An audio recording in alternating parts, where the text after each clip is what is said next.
का नाम है वहाँ का पैसा यहाँ मतलब प्रॉपर्टी ऑफ जेनेटिक मटेरियल। तो मैनेज देखो यार, नहीं कर पाओगे। अगर कोई भी मॉलिक्यूल जेनेटिक मटेरियल की तरह काम करना चाहता है तो उसके अंदर कुछ प्रॉपर्टीज होनी चाहिए ना। जैसे मैं कहूँ सारे वहाँ का स्टूडेंट अपना तो ही नीट करते तैयारी नहीं करते ना, हैं। सारे स्टूडेंट पता नीट की तैयारी करते नहीं, हैं? यहाँ वहाँ का तो यहाँ भी नहीं, नहीं क्या आ रहा आर्ट है। वाले करते, मैथ ये वाले तो मैंने करते? कल कैलकुलेट कर लिया रात में। कौन है मैथ वाला? अरे अब मैथ वाला था, अब हो गया इसके लिए या तो बायोलॉजी वाला हमें ना। पैसा जोड़ना पड़ेगा जो क्लास 12 में मैथ या लिया तो है, उनको जो जोड़ना इंजीनियरिंग पड़ेगा। करना चाहता है वो नीट की तैयारी करेगा? नहीं करेगा। अगर नीट की तैयारी करना से बायोलॉजी में आना पड़ेगा ना, भाई साहब आ रहे हैं, ये तो है। तो अब आगे बात, अगर नीट की तैयारी करनी है तो आपके पास कुछ तो क्राइटेरिया होना चाहिए। पहली क्राइटेरिया सरकार डिसाइड करती है, अगर आपको नीट देना है तो क्लास 12 में आपके पास बायोलॉजी होना चाहिए। जैसे भाई के पास पहले मैथ थी, अब नीट देना है तो क्या करना पड़ेगा, बायोलॉजी करना पड़ेगा। पहली क्राइटेरिया फिक्स हो गई ना। अरे बोलो। इसके साथ साथ कुछ और भी क्राइटेरिया, दिमाग भी सही होना चाहिए, ऐसा नहीं है बस। हाँ, दूसरी क्राइटेरिया पे क्या है, करंट पास होना चाहिए। इंटर अपेयरिंग नहीं देते, देते हैं, परसेंटेज भी तो होता है। एग्रीगेट जनरल कैटेगरी के लिए 50% होना चाहिए।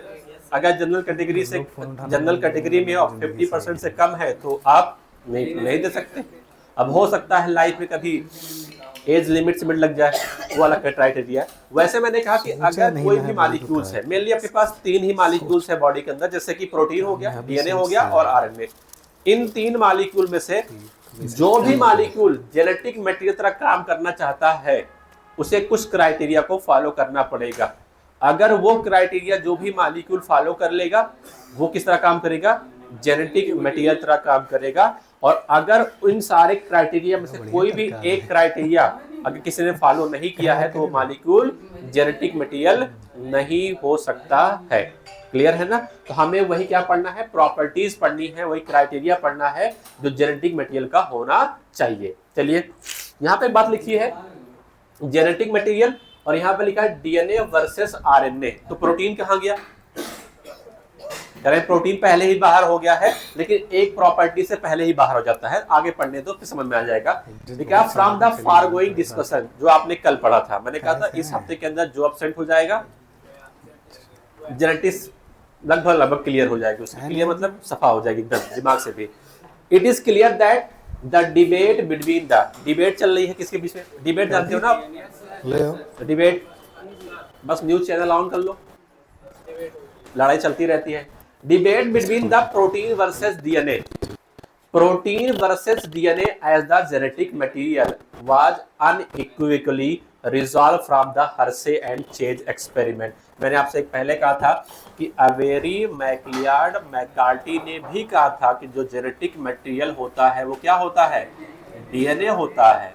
लेकिन इनके एक्सपेरिमेंट पर, इनकी बातों पर कुछ लोग अभी भी अपोज कर रहे थे कि भाई जो तुम कह रहे हो वो गलत कह रहे हो, प्रोटीन क्या है, जेनेटिक मटेरियल है। उसके लिए फिर एक नया एक्सपेरिमेंट किया गया और नया एक्सपेरिमेंट किसका था, हर्शे एंड चेज का एक्सपेरिमेंट था। और इन्होंने कहा मेरे एक्सपेरिमेंट से आप देखिए कि यहाँ पर डीएनए ही क्या है, डीएनए ही क्या है, जेनेटिक मटेरियल है, प्रोटीन जेनेटिक मटेरियल नहीं हो सकता है। क्लियर है ना। तो बताइए, जो डिबेट चल रही थी कि प्रोटीन जेनेटिक मटेरियल होगा कि डीएनए जेनेटिक मटेरियल होगा, आपने लिखा एक बात लिखी है, कहीं लड़ाई होती है तो आप ऐसा करते हो ना, VYS वर्सेस, जैसे अभी फाइट हुई थी, अगर कोई देखता होगा तो WWE टाइप का होता है, माइक टाइसन वर्सेस, हाँ जो भी है। तो वैसे पहले जो डिबेट चल रही थी protein versus DNA genetic material होने का, ये डिबेट किसने खत्म कर दी, हर्शे एंड चेज ने खत्म की। और ऐसे खत्म की सबका मुंह क्या हो गया, बंद हो गया। ठीक है ना।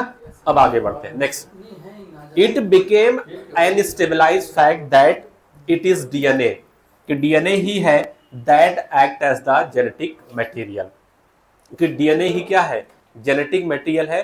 डीएनए के अलावा प्रोटीन तो जेनेटिक मटेरियल नहीं हो सकता है। हाँ, आरएनए भी कहीं कहीं जेनेटिक मटेरियल होता है, क्योंकि जो क्राइटेरिया बनाई गई है उस क्राइटेरिया में आरएनए भी कभी न कभी क्या करता है, वो थोड़ा बहुत स्टेबलाइज हो जाता है, कुछ न कुछ क्राइटेरिया को फॉलो करता है, लेकिन प्रोटीन तो बिल्कुल क्राइटेरिया को फॉलो ही नहीं करता है। तो अगर मैं आपसे पूछूं कि प्रोटीन वर्सेस डीएनए में कौन जीतेगा, डीएनए। डीएनए ही क्या है, जेनेटिक मटेरियल। अगर मैं आपसे कहूं, बोलो डीएनए वर्सेस आरएनए में कौन जीतेगा, अगर मैं कहूं कौन है जो जेनेटिक मटेरियल काम कर सकता है, दोनों कर सकते हैं, ये भी कर सकते हैं, ये भी कर सकते हैं। अगला क्वेश्चन बनेगा भाई कि ये ज्यादातर क्यों होते हैं, तो इनकी अलग प्रॉपर्टी होती है इसलिए ज्यादातर ये मिलते हैं। ये कहां कहीं होते हैं, इनकी प्रॉपर्टी और होती है। ठीक है, तो आगे बढ़ते हैं नेक्स्ट टॉपिक पर। चलिए, पहला क्या लिखा हुआ है, however it subsequently became clear that in the some viruses, कि कुछ वायरस में क्या होता है, RNA is genetic material. DNA तो जेनेटिक मटेरियल है ही, साथ साथ में कुछ वायरसेस के अंदर भी क्या होता है, जेनेटिक मटेरियल जो होता है वो क्या होता है, आरएनए। जैसे मैंने आपको एक बीमारी पढ़ाई थी, डिजीज पढ़ाया था, सिंड्रोम पढ़ाया था, जिसका नाम क्या था, ये कौन सा सिंड्रोम है, AIDS, नाम सुना है, एड्स। किस वायरस से होता है, HIV से होता है ना। क्या आपने इसका जेनेटिक मटेरियल बताया था मुझे, कैसा होता है, अरे बोलो ना, सिंगल स्ट्रैंडेड आरएनए होता है। तो बताइए, वायरस है ना, इसका जेनेटिक मटेरियल कैसा है, आरएनए। तो आरएनए यहाँ किस तरह काम कर रहा है, एज ए जेनेटिक मटेरियल। इसके अलावा कभी आपने बायोलॉजिकल क्लासिफिकेशन पढ़ा था, वहां पर आपने पढ़ा था TMB, टोबैको मोज़ैक वायरस है, इसका भी जेनेटिक मटेरियल क्या होता है, आरएनए होता है। तो यहाँ पर लिखा हुआ टोबैको मोज़ैक वायरस से शॉर्ट फॉर्म लिखते हैं क्या हम, TMB लिखते हैं। इसका जेनेटिक मटेरियल क्या है, आरएनए है। इसके साथ में एक वायरस और है, QB बैक्टीरियोफेज, ऐसा वायरस जो किस पे अटैक करता है, बैक्टीरिया पे अटैक करता है, उसे कहते हैं क्या है, हम बैक्टीरियोफेज कहते हैं। तो मेरे पास अभी अगर आपको लिखना है तो दो एग्जाम्पल यहाँ से एग्जाम्पल और लिख लो आप पर HIV का। ये सारे वायरस हैं, क्या है ये, जिसका जेनेटिक मटेरियल क्या है, तुम्हारा जेनेटिक मटेरियल क्या है, डीएनए। क्या तुम्हारी बॉडी के अंदर आरएनए होता है, हाँ होता है, बिल्कुल होता है। चलिए आगे क्वेश्चन पढ़ते हैं, नेक्स्ट करें, answer to some of the questions. कुछ क्वेश्चन का आप जवाब दीजिए, जैसे कि why DNA is the predominant genetic material. ज्यादातर ऑर्गेनिज्म में डीएनए ही क्यों डोमिनेंट जेनेटिक मटेरियल है, या ऐसे कह सकते हैं ज्यादातर ऑर्गेनिज्म में डीएनए ही जेनेटिक मटेरियल क्यों है। तो इसका अगर आपको आंसर देना है तो आपको कुछ डीएनए के बारे में पढ़ना पड़ेगा। आपने डीएनए का स्ट्रक्चर तो पढ़ लिया है, लेकिन डीएनए की क्या क्या प्रॉपर्टी होती है वो आपने नहीं पढ़ा है, जिसकी वजह से ये ज्यादातर ऑर्गेनिज्म के अंदर क्या होता है, जेनेटिक मटेरियल होता है। आज पढ़ेंगे, ठीक है।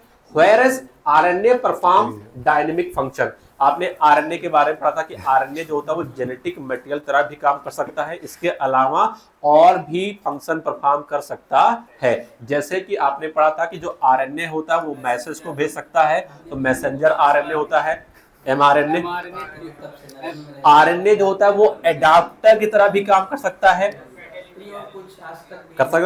इसके अलावा आरएनए जो होता है वो कैटलिस्ट की तरह भी काम करता है, एंजाइम की तरह भी काम करता है। कुछ याद आया? तो आरएनए जो होता है वो जेनेटिक मटेरियल तरह भी काम करता है, साथ साथ में आरएनए के कुछ और भी फंक्शन होते हैं। पहला फंक्शन कैसा हो गया, मैसेंजर। जैसे मैं आपको एक प्रोसेस याद दिला रहा हूं, मैंने कहा आपको याद होना चाहिए, ये है डीएनए। डीएनए से जो इंफॉर्मेशन होती है किसके पास जाती है, आरएनए के पास जाती है। क्या होती है, आरएनए के पास जाती है। और यहाँ पे जो आरएनए बनता है ये बनता है mRNA। कौन सा, बोले तो मैसेंजर आरएनए। मैसेंजर आरएनए पर जो भी बेस सीक्वेंस होता है उसे रीड करके अमीनो एसिड को लाने की जिम्मेदारी होती है वो किसके पास होती है, टीआरएनए के पास। किसके पास होती है, ट्रांसफर आरएनए के पास। तो बनेगा क्या, प्रोटीन बनेगा। मैंने कहा डीएनए, इस प्रोसेस का नाम सेंट्रल डोग्मा किसने दिया था, क्रिक ने दिया था। डीएनए से क्या बनता है, mRNA बनता है। डीएनए डबल स्ट्रैंड होता है, mRNA सिंगल स्ट्रैंड होता है।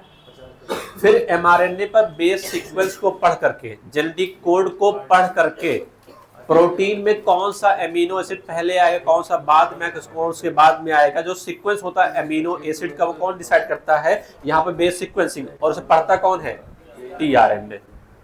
कितना क्लियर है ना। इसके साथ साथ में अगर आपको याद होगा कभी हमने राइबोसोम बनाया था ना, तो राइबोसोम में कौन सा आरएनए आता है, आरआरएनए। तो आरएनए का फंक्शन क्या है, अलग अलग है, यहाँ तो और बुरा हाल अलग अलग है ना। तो कभी किस तरह काम कर रहा है ये, मैसेज को ट्रांसफर करने के लिए, तो कभी कभी ये एडाप्टर तरह काम कर रहा है, और कभी कभी ये स्ट्रक्चर को बनाने में भी काम करता है। और इसके साथ साथ में अब कभी आपको याद होगा तो 23S आरएनए जो आपने कहा था क्या, राइबोजाइम होता है, पढ़ा था आपने, क्या होता है, राइबोजाइम। प्रोकैरियोट के अंदर या यूकैरियोट, बहुत मारेंगे, प्रोकैरियोट या यूकैरियोट, अरे मेरे भाई यूकैरियोट। 23S आरआरएनए कहाँ होता है, 23S यूकैरियोट में होता है।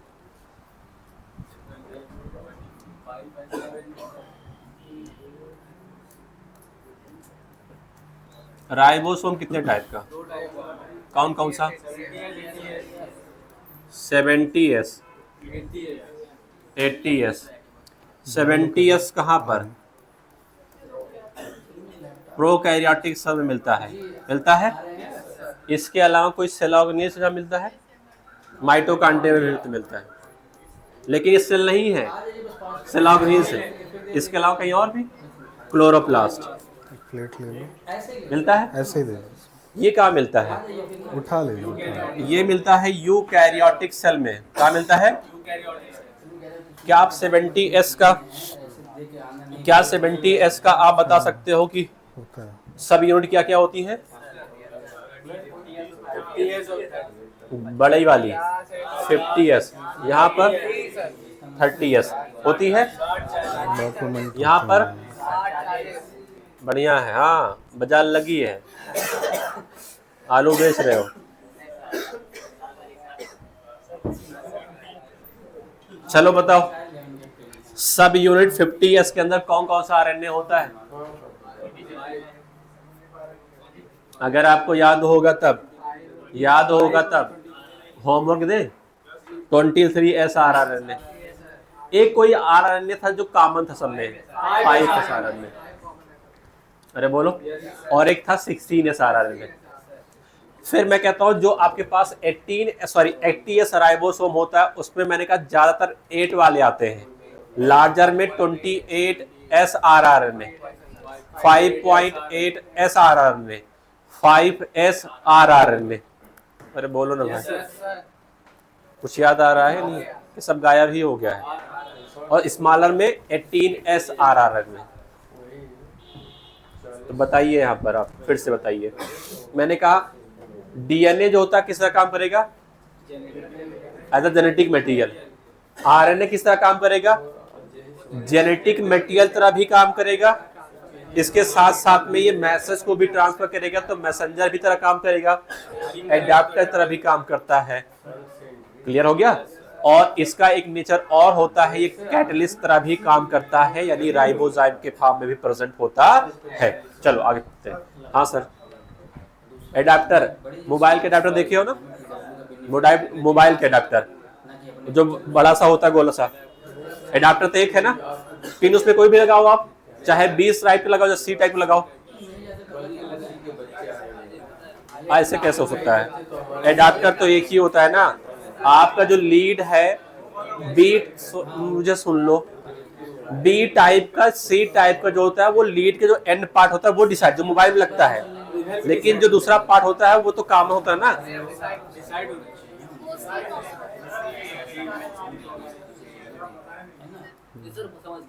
लेकिन यहाँ चार्जर रखा हुआ भी, कोई बात नहीं।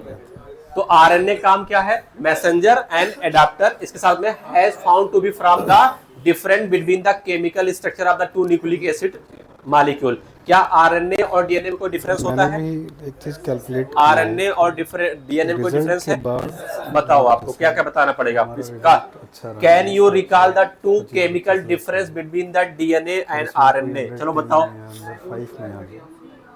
मान के चलिए हमारे 5 के बाद आरएनए और डीएनए में आपको दो केमिकल डिफरेंस बताना है, प्रचार बताइए। 4 महीने प्रचार हो रहा है। सबसे पहले मैं अगर कहूं कि डीएनए के अंदर शुगर कौन सी होती है? देखिए डीऑक्सी मैं एक बात समझता हूँ, ये मान के राइबो शुगर होती है। कोई बच्चा होगा या और आरएनए में ये मान के हाँ ये मान के राइबोज, बिल्कुल यही एक राइबो शुगर।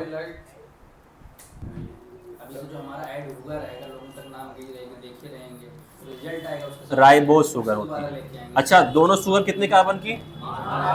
5 कार्बन की ना। क्या शुगर में भी कोई डिफरेंसेस और भी होता है? नहीं, बहुत मेहनत की हम लोग। OH ग्रुप का सेकंड नंबर कार्बन पर अगर डीएनए है, डीएनए के डीऑक्सी में OH ग्रुप एब्सेंट और राइबोज में, तो मैं यहाँ पे लिख सकता हूं कि डीएनए अगर होगा तो सेकंड नंबर कार्बन केवल H होगा, सही है ना। और अगर आरएनए सेकंड नंबर कार्बन पर क्या होगा?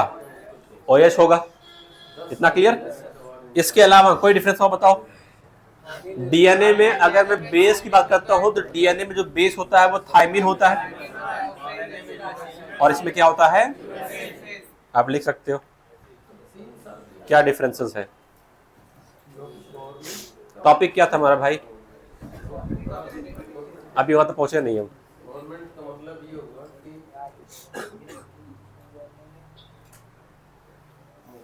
ठीक है, कोई बात नहीं, पहुंच जाएंगे।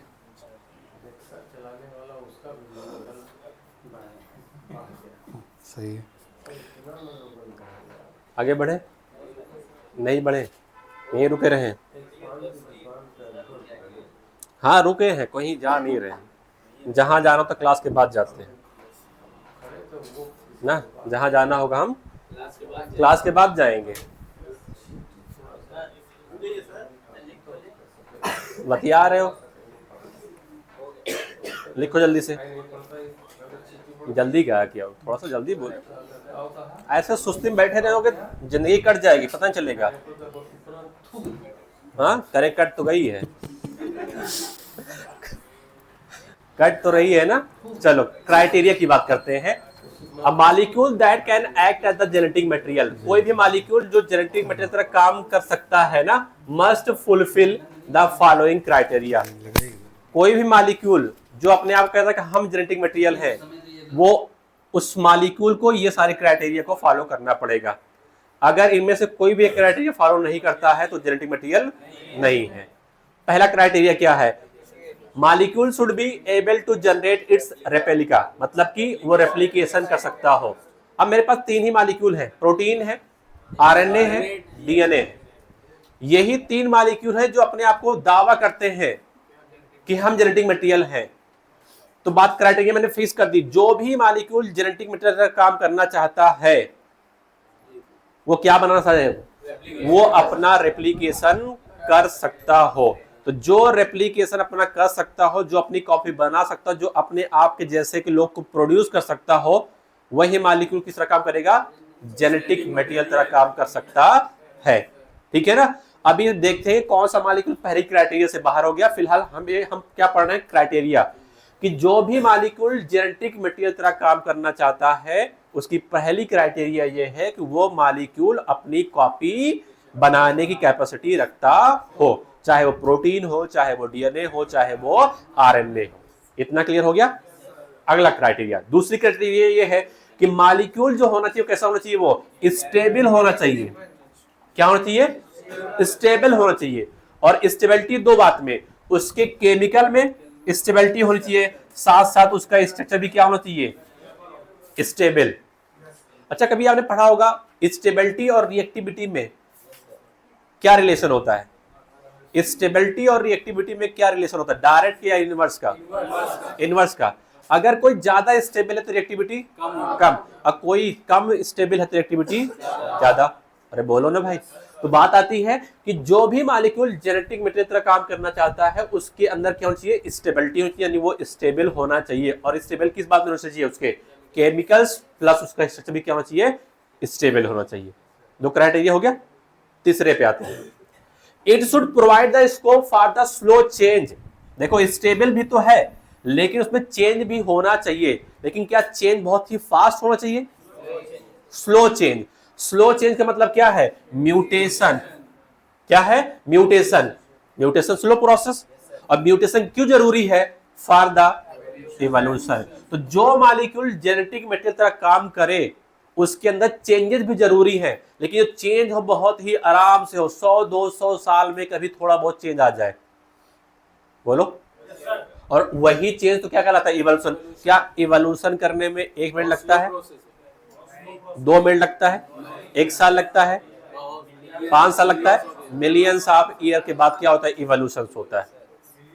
तो चेंजेस तो हैं लेकिन कैसा चेंज होना चाहिए, बहुत ही स्लो होना चाहिए, इवोल्यूशन के लिए जरूरी होना चाहिए। इसके अलावा लास्ट प्रॉपर्टी जो है आपके पास क्राइटेरिया है कि it should be able to express itself in the form of the Mendelian character. वो अपने आप को मेंडेलियन कैरेक्टर के फॉर्म में भी एक्सप्रेस करना चाहिए, यानी कि क्रॉस, जैसे मेंडल ने मोनो हाइब्रिड क्रॉस कराया था, तो मोनो हाइब्रिड क्रॉस के अंदर F2 का जो जनरेशन आता है, यानी F2 का जो रेशियो आता है, डाई हाइब्रिड क्रॉस के अंदर F2 का जो फिनोटाइपिक और जीनोटाइपिक जो रेशियो आता है, उस हिसाब से अपने आप को ये रिप्रेजेंट कर पाना चाहिए।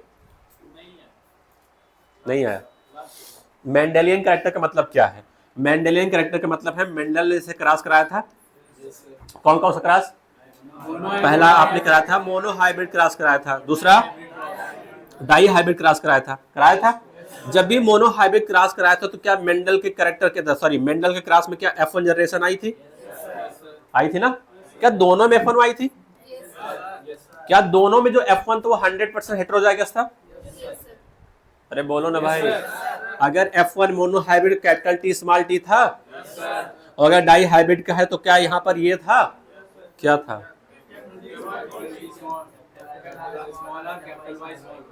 अरे बोलो, क्या मोनो हाइब्रिड में F2 जनरेशन आई थी, हाँ करे नहीं आई थी। मोनो हाइब्रिड क्रॉस में F2 जनरेशन नहीं आई थी, बिल्कुल आई थी।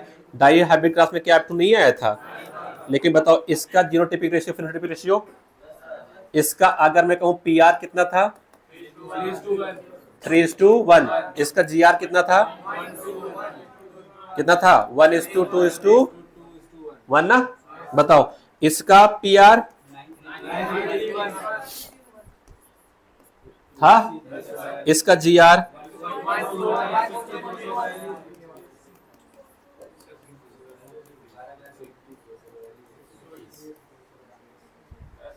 जो भी जेनेटिक मटेरियल है वो अपने आप को इस फॉर्म में रिप्रेजेंट करना चाहिए। कितनी क्राइटेरिया हो गए बताओ, 4। कौन कौन सा, सबसे पहले देखो अब क्या करना है आपको, अब आपको याद करना है। याद करने के लिए पूरा नहीं बल्कि वो शॉर्ट और की पॉइंट। सबसे पहला, जो भी मटेरियल है, जो भी जेनेटिक मटेरियल तरह काम करना चाहता है वो अपनी कॉपी बनाना चाहिए, यानी कि वो रेप्लिकेशन करने में एबल हो, रेप्लिकेशन कर सकता हो। दूसरा, वो मॉलिक्यूल कैसा होना चाहिए, स्टेबल होना चाहिए। स्टेबल किस बात में, केमिकली भी और स्ट्रक्चरली भी। तीसरा चीज, उसके अंदर चेंज भी होना चाहिए, लेकिन चेंज कैसा होना चाहिए, स्लो चेंज। 3 हो गया। चौथा, वो अपने आप को मेंडेलियन कैरेक्टर के रूप में रिप्रेजेंट कर सकता हो। ये 4 पॉइंट याद रखेंगे। पहला पॉइंट, हाँ बताओ,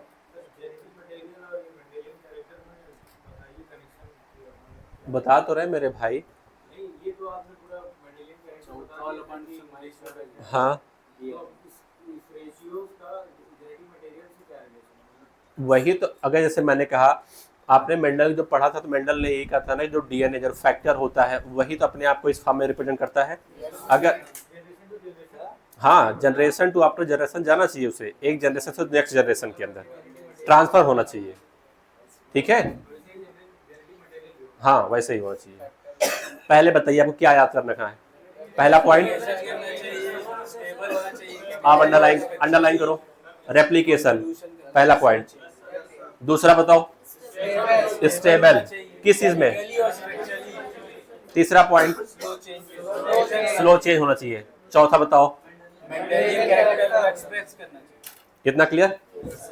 अब देखते हैं, मेरे पास 3 मॉलिक्यूल है, प्रोटीन है, आरएनए है, डीएनए है। इन तीनों मॉलिक्यूल में कौन कौन सा मॉलिक्यूल है जो चारों क्राइटेरिया को फॉलो करता है? अभी एक एक देखेंगे, फिर बताएंगे कौन फॉलो करता है। ठीक है, तो याद हो जाएगा ये चारों। हाँ, और होने के बाद ही पता लगाएंगे। पहली बार, पहली क्राइटेरिया क्या थी? पहली क्राइटेरिया रेप्लिकेशन। मॉलिक्यूल को क्या करना चाहिए? रेप्लिकेशन। चलो, if one examine each requirement one by one because of the rule of the base pairing and the complementary, both the nucleic acid DNA and RNA have the ability to direct their duplication, बोले तो replication। अगली बात, the other molecules in the living system such as the protein fail to fulfill the first criteria। कौन सा molecule है जो पहले criteria को ही फुलफिल करने में फेल हो गया? पहले ही क्राइटेरिया में क्या हो गया? प्रोटीन। और चिल्ला रहे थे हम ही क्या है? अब समझो, आप यहां पे देखो, आपको क्या पता है बेस पेयरिंग क्या होता है? कॉम्प्लीमेंट्री। देखो यहां पर, अगर मैं भाई यहां पे गौर करो, ये मेरे पास एक डबल स्टैंडर्ड डीएनए है, क्या है? तो बताओ, अगर ये डबल स्टैंडर्ड डीएनए है तो क्या एक 5 प्राइम होगा, इसका 3 प्राइम होगा, इसका क्या होगा? ये इसका ये। बस मुझे आप ये बता दीजिए, अगर यह 5 प्राइम है तो यहां पर कौन सा ग्रुप फ्री होगा? यानी यहां पर जो भी न्यूक्लियोटाइड लगा होगा उसका फास्फेट फ्री होगा ना? और यहां पर जो लगा होगा उसका, अरे बोलो ना, इतना क्लियर है? यहां पे जो होगा उसका OH फ्री होगा, और यहां पे जो होगा। अच्छा, क्या दोनों स्ट्रैंड एक दूसरे से बाइंडेड होते हैं? किस डीएनए का एक स्ट्रैंड ये है, डीएनए का दूसरा स्ट्रैंड ये है, दोनों स्ट्रैंड आपस में जुड़े होते हैं किस बॉन्ड से? भाई मारे पीटो ना, तो रख दो से सही से। कौन सा बॉन्ड है यहाँ पर? हाइड्रोजन बॉन्ड होता है ना। और हाइड्रोजन बॉन्ड किसके बीच में होता है? बेस पेयर बीच में, नाइट्रोजन बेस बीच में। अच्छा बताओ, अगर ही मैंने एक स्ट्रैंड बनाया है, पॉलीन्यूक्लियोटाइड चेन है, यहाँ पर एक न्यूक्लियोटाइड लगा हुआ है, एक न्यूक्लियोटाइड यहाँ पे लगा हुआ है, एक न्यूक्लियोटाइड यहाँ पे लगा हुआ है ना, न्यूक्लियोटाइड लगा हुआ है, लगा। एक न्यूक्लियोटाइड दूसरे न्यूक्लियोटाइड से बाइंडेड होता है with the help of फास्फोडाइएस्टर bond. कौन सा बॉन्ड? इतना क्लियर है? चलो आगे देखते हैं। मान लेते हैं यहाँ पर डीएनए है, यहाँ पर ये ए है, ये सी है, ये टी है, ये जी है और ये सी है। ठीक है, ये डीएनए हो गया। क्या आप डीएनए का दूसरे से बता सकते हो? बताओ ना। यहाँ पर टी जी, ठीक है ना। डीएनए कितना मॉलिक्यूल है यहाँ पर? डीएनए कितना मॉलिक्यूल है? एक मॉलिक्यूल है ना। अगर इस मॉलिक्यूल को मैं अलग कर दूं, इसका मैं क्या करूं, मैं इसका विभाजन क्या कर दूं, मैं इसका हाइड्रोजन बॉन्ड तोड़ दूंगा। तोड़ दिया ना, दोनों अलग अलग हो गया, हो गया अलग अलग, ये हो गया, दूसरा ये हो गया ना। बताइए आप, इसकी प्रायोरिटी क्या थी? 5 प्राइम, ये और ये। क्लियर है ना। अगली बात करते हैं, यहां पर क्या था? ए, यहां पर सी, टी जी सी, यहां पर क्या था? टी, बताओ, जी ए सी, इट था। क्या आप इस स्ट्रैंड को देख करके नया स्ट्रैंड बना सकते हो? बनाओ कॉम्प्लीमेंट्री रूल से, बन जाएगा। सबसे पहले बताओ आप कि जो ये स्ट्रैंड बनेगा उसकी पोलैरिटी क्या होनी चाहिए? यहां पर क्या होना चाहिए? Anti parallel. इसकी बताओ ना, बेस पेयरिंग करा दो। इसका क्या मिलेगा यहां पर? टी जी ए सी, बन गया। यहां बनाओ ए,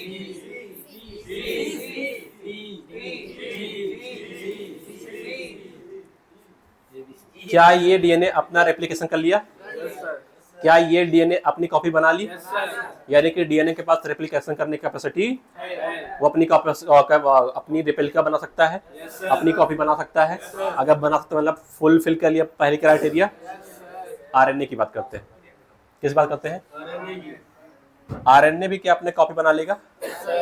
बोलो, कौन सा रूल फॉलो करेगा? बेस पेयरिंग करेगा। और कौन सा रूल लगेगा? कॉम्प्लीमेंट्री।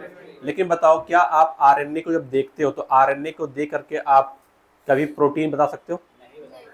तो इसका मतलब जब आप आरएनए से प्रोटीन को बनाते हो तो क्या वहां पर बेस पेयरिंग का रूल लगता है? जब आप आरएनए से प्रोटीन बनाओगे क्या बेस पेयर लगेंगे? नहीं। प्रोटीन बनाने में क्या लगता है? Amino acid. तो ना वहां पर बेस पेयरिंग लगता है, ना वहां पर कॉम्प्लीमेंट्री लगता है। ठीक है ना? तो बात आती है कि जो प्रोटीन होता है वो अपनी कॉपी बना नहीं पाता है, यानी वो अपनी रेप्लिकेशन कर नहीं पाता, अपने जैसे मॉलिक्यूल को बना नहीं पाता है। इसलिए पहली क्राइटेरिया जो थी मेरी क्या थी? वो कि जो भी मॉलिक्यूल जेनेटिक मटेरियल तरह काम करना चाहिए उसे क्या करना चाहिए? रेप्लिकेशन। तो रेप्लिकेशन कौन कौन कर पा रहा है? आरएनए भी कर पा रहा है और डीएनए भी कर पा रहा है। मतलब ये दोनों मॉलिक्यूल जेनेटिक मटेरियल हो सकते हैं फर्स्ट क्राइटेरिया के अकॉर्डिंग। पहली ही क्राइटेरिया में कौन सा मॉलिक्यूल फेल हो गया? प्रोटीन। इतना क्लियर है ना? तो अगर आपसे पूछा जाए कि मेरे पास 3 मॉलिक्यूल है, प्रोटीन है, आरएनए है, डीएनए, बताओ इनमें से कौन है जो रेप्लिकेशन नहीं कर सकता? प्रोटीन नहीं कर सकता, क्योंकि प्रोटीन जब भी बनता है तो उसमें ना तो बेस पेयरिंग लगता है और ना ही कॉम्प्लीमेंट्री रूल लगता है। कौन सा मॉलिक्यूल है जो रेप्लिकेशन कर सकता है? आरएनए भी कर सकता है और डीएनए भी कर सकता है, यानी कि फर्स्ट क्राइटेरिया को डीएनए और आरएनए दोनों लोग फॉलो कर रहे हैं। इतना क्लियर ना? आगे बात पढ़ते हैं, नेक्स्ट पे आते हैं। The genetic material should be stable. कौन सा क्राइटेरिया था ये? दूसरा। केमिकली और स्ट्रक्चरली दोनों क्या होना चाहिए? Stable. The genetic material should be stable enough not to change with the different stage of the life cycle age और with the change in the physiology of the organism. एक बात यहाँ पे लिखी है, जेनेटिक मटेरियल वो होना चाहिए जो क्या होना चाहिए? स्टेबल। स्टेबल होना चाहिए। और अगली बात यहाँ पर लिखी है कि ये लाइफ साइकिल के चेंज होने के साथ साथ में ये चेंज नहीं होना चाहिए। ऐसा नहीं कि आप बचपन में थे कुछ और था, जवानी में जेनेटिक मटेरियल कुछ और हो गया, बुढ़ापे में गए तो जेनेटिक मटेरियल क्या हो गया? कुछ और हो गया। एज बढ़ने के साथ में जेनेटिक मटेरियल चेंज नहीं होना चाहिए। साथ साथ में आपकी फिजियोलॉजी चेंज होने के साथ साथ में भी जेनेटिक मटेरियल चेंज नहीं होना चाहिए। पता चले अभी आपकी नॉर्मल फिजियोलॉजी अच्छी चल रही है तो डीएनए बढ़ा है, फिजियोलॉजी अभी क्या हो गई, थोड़ा बहुत मेटाबॉलिज्म गड़बड़ा गया तो कुछ और बन गया। यानी कि वो मटेरियल जेनेटिक मटेरियल होना चाहिए जो कैसा होना चाहिए? स्टेबल होना चाहिए, जो इन क्राइटेरिया के साथ में चेंज नहीं होना चाहिए। इतना क्लियर है? आगे बढ़ते हैं। Stability as one of the property of the genetic material, यानी कि जेनेटिक मटेरियल वही मॉलिक्यूल होगा जिसके अंदर क्या होना चाहिए? Stability. Was very evident in the Griffith transforming principle. अब याद करिए ग्रिफिथ का ट्रांसफॉर्मिंग प्रिंसिपल, कुछ याद आया आपको? अब आगे एक बात और लिखिए फिर पढ़ते हैं। इटसेल्फ दैट हीट आपने दिया था, which kill the bacteria. Heat से आपने बैक्टीरिया को तो मार दिया, at least did not destroy some of the property of the genetic material. अगर आपको याद होगा तो मैंने क्या लिया था, यहां पर लिया था पहले आपके पास एस स्ट्रेन बैक्टीरिया था, लिया था ना? एस स्ट्रेन बैक्टीरिया जो था वो कैसा था? वायरुलेंट था या नहीं था? बिल्कुल था। इसके बाद में ग्रिफिथ ही थे जिन्होंने क्या दिया था भाई? हीट दी थी। अरे बोलो, हीट से क्या हुआ? हीट से बैक्टीरिया तो मर गया ना? अरे बोलो, बैक्टीरिया तो क्या हो गया? मर गया। लेकिन बैक्टीरिया के अंदर जो जेनेटिक मटेरियल था, जो क्या था? डीएनए था, ये पूरी तरीके से डिस्ट्रॉय नहीं हुआ था। हाँ, कुछ ना कुछ प्रॉपर्टी क्या हो जाएगी? खो जाएगी, लेकिन पूरी तरीके से डीएनए डिस्ट्रॉय नहीं होगा। तभी तो हीट किल जो बैक्टीरिया था, जो आपके पास क्या था? हीट किल्ड बैक्टीरिया था। जब इस बैक्टीरिया को मैं किसके साथ रखता हूं? लाइव आर के साथ में रखता हूं तो मुझे क्या मिलता है? लाइव एस स्ट्रेन मिल रहा था। तो आपने कहा था यहां से यहां कुछ तो ट्रांसफर हुआ है, और जो ट्रांसफर हुआ था बाद में पता चला कि वो क्या था? डीएनए। आपने हीट तो दिया, हीट से बैक्टीरिया तो मर गया, लेकिन बैक्टीरिया के अंदर जो डीएनए था वो पूरी तरीके से डिस्ट्रॉय नहीं हुआ। अगर पूरी तरीके से डिस्ट्रॉय हो जाता तो ये कन्वर्जन इसका मतलब जो भी जेनेटिक मटेरियल होता है वो किसके पास क्या होती है, स्टेबिलिटी होती है, यानी वो कैसा होता है, स्टेबल होता है। हीट देने के बाद में क्या होता है, देखो जब आप हीट देते हो तो डीएनए का जो डबल स्ट्रैंड होता है तो क्या होता है, टूट जाता है। जब आप हीट देते हो जो डीएनए का डबल स्ट्रैंड, जो डीएनए के पास क्या होता है, डबल स्ट्रैंड होता है, क्या होता है, टूट जाता है। दोनों स्ट्रैंड क्या हो गए, अलग अलग। लेकिन जैसे ही आप फिर से नॉर्मल फिजियोलॉजी दोगे, आप जैसे दोबारा से फिर से ऑप्टिमम टेम्परेचर दोगे, ये दोबारा फिर से जुड़ना स्टार्ट कर जाते हैं। यानी कि डीएनए का जब बांड टूटता है, इस प्रोसेस का नाम होता है डीनेचुरेशन। जब डीएनए का बांड टूटेगा तो क्या हो जाएगा इसका, डीनेचुरेशन। कब, जब हीट दोगे तब। लेकिन जैसे ही आप नॉर्मल ऑप्टिमम टेम्परेचर दोगे, ये दोनों फिर से क्या करते हैं, बांड बनाना स्टार्ट कर देते हैं और दोबारा फिर से बांड बनकर आता है रीनेचुरेशन। जब टूटेगा बांड तब डीनेचुरेशन, जब दोबारा बनेगा तब। इसका मतलब जेनेटिक मटेरियल के अंदर स्टेबिलिटी होना जरूरी है। हीट देने के बाद भी कुछ ना कुछ प्रॉपर्टी उसके पास अभी भी जेनेटिक मटेरियल जैसी होनी चाहिए। इतना क्लियर है ना। कौन कौन सी क्राइटेरिया हो गई। अब मुझे बताइए, आप कभी आपने क्या बायोमॉलिक्यूल पढ़ा था। बार बार ये पूछ रहे, बायोमॉलिक्यूल पढ़ा था नहीं पढ़ा था, पढ़ा होगा आपने। क्या बायोमॉलिक्यूल के अंदर कभी आपने एंजाइम पढ़ा है। क्या मोस्ट ऑफ एंजाइम जो होते हैं वो प्रोटीन होते हैं, होते हैं ना। अब याद करिए, आपने वहीं पर क्या पढ़ा था। अरे जाओ, ठीक है जाओ। कभी आपने पढ़ा था कि एंजाइम जो होते हैं वो कुछ फैक्टर पर डिपेंड करते हैं, factor affecting the property of the enzyme. पहला फैक्टर आपने पढ़ा था जैसे कि टेम्परेचर, दूसरा आपने पढ़ा था पीएच, तीसरा आपने पढ़ा था उसका सबस्टेंस का कंसंट्रेशन, और चौथा आपने पढ़ा था कि इनहिबिटर। पढ़ा था नहीं पढ़ा था। अब वो आपको याद करिए, एक ग्राफ बना हुआ था, ग्राफ कुछ याद आया। एंजाइम जिस टेम्परेचर पर सबसे अच्छी तरीके काम करते उसे कहते हैं क्या है, ऑप्टिमम टेम्परेचर। जिस पीएच पर सबसे अच्छा काम करते उसे कहते हैं ऑप्टिमम पीएच। अगर ऑप्टिमम टेम्परेचर या ऑप्टिमम पीएच से आप टेम्परेचर को घटाते हो या बढ़ाते हो, पीएच घटाते हो या बढ़ाते हो, एंजाइम की एक्टिविटी क्या जाती है, बोलो ना, अरे बोलो। अगली बात याद करो, अगली बात ये थी कि जब भी हम एंजाइम के ऊपर हाई टेम्परेचर देते थे तो एंजाइम डीनेचर हो जाता था। डीनेचर मतलब डिस्ट्रॉय, बॉन्ड उसके टूट जाते थे। लेकिन जब हम लो टेम्परेचर देते तब इनएक्टिव, अरे बोलो ना यार, इनएक्टिव में जाता था। और जो इनएक्टिव में जाता है वो दोबारा से फिर से एक्टिव किया जा सकता है। लेकिन जो एक बार टूट गया उसे दोबारा से जोड़ा, तो बताओ क्या एंजाइम प्रोटीन ही है। अगर एक बार प्रोटीन का बांड टूट गया, डीनेचर हो गया, तो क्या दोबारा से फिर से प्रोटीन बन सकता है, नहीं। लेकिन डीएनए देखो ना यार, अगर मैं डीएनए को हीट देता हूं, उसका एक बांड टूट जाएगा, डीनेचरेशन हो जाएगा, लेकिन जैसे ही ऑप्टिमम टेम्परेचर मिलेगा, ऑप्टिमम इसका एनवायरनमेंट मिलेगा, दोबारा फिर से बांड बनाना स्टार्ट कर देता है। यानी इसके अंदर स्टेबिलिटी मौजूद है। मतलब आप तोड़ोगे और इसे मौका मिल जाएगा, दोबारा फिर से क्या करेगा, ये जुड़ जाएगा। तो जेनेटिक मटेरियल वही होता है जिसके पास क्या होती है, स्टेबिलिटी। तो बताओ क्या प्रोटीन स्टेबल है, बोलो ना। तो क्या दूसरी क्राइटेरिया में फेल कर गया प्रोटीन, क्लियर है ना। और दोनों क्राइटेरिया में कौन पास हो रहा है, जेनेटिक न्यूक्लिक एसिड, वो चाहे डीएनए हो चाहे क्या हो। आगे बात करते हैं, इतना हो गया, अरे बोलो ना भाई, क्लियर है ना। आगे, this now can easily be explain in the light of the DNA that the two strand being complementary if separated by heating. देखो क्या लिखा है, अगर यहां पर डीएनए मेरे पास कितने स्ट्रैंड होते हैं, डीएनए के 2 स्ट्रैंड, और दोनों स्ट्रैंड कैसे होते हैं, कॉम्प्लीमेंट्री होते हैं, दोनों कॉम्प्लीमेंट्री है।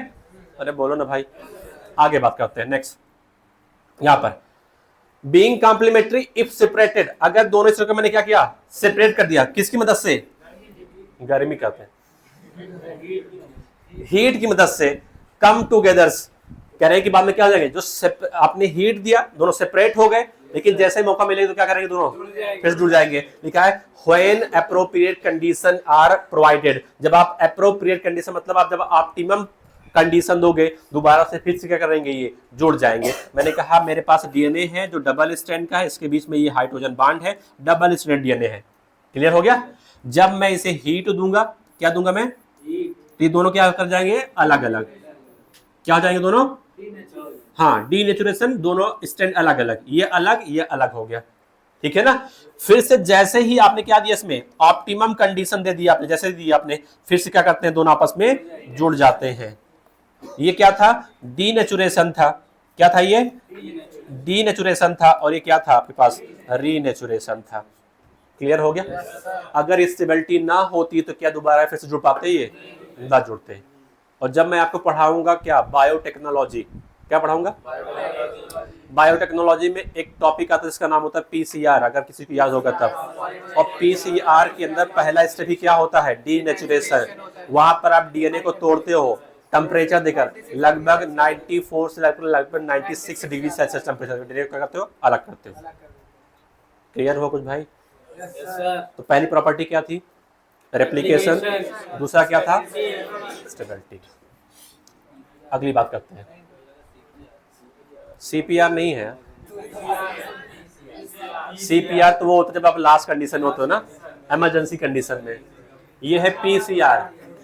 पीसीआर बोले तो बस तुम्हें बढ़िया है, तुम्हें आता तो है। फर्दर इसके अलावा देखो, अभी आपने कहा था जो स्टेबिलिटी होनी चाहिए वो दो चीज में होनी चाहिए। पहला क्या था, स्टेबल होना चाहिए केमिकली। दूसरा, अब आते हैं स्ट्रक्चर में, किसमें आते हैं, मुझे आप बताइए। कह रहे हैं फर्दर सेकेंड प्राइम यानी कि सेकेंड नंबर कार्बन का जो OH था, group present at every nucleotide in the RNA, कुछ याद आया, is reactive group and make RNA label and easily degradable. देखो यहां पर देखो, अब ये अलग कर रहे हैं कि डीएनए और आरएनए में कौन स्टेबल है और कौन रिएक्टिव है। अगर आपको याद होगा तो मैं यहाँ पे पहले आरएनए बनाना चाहता हूँ।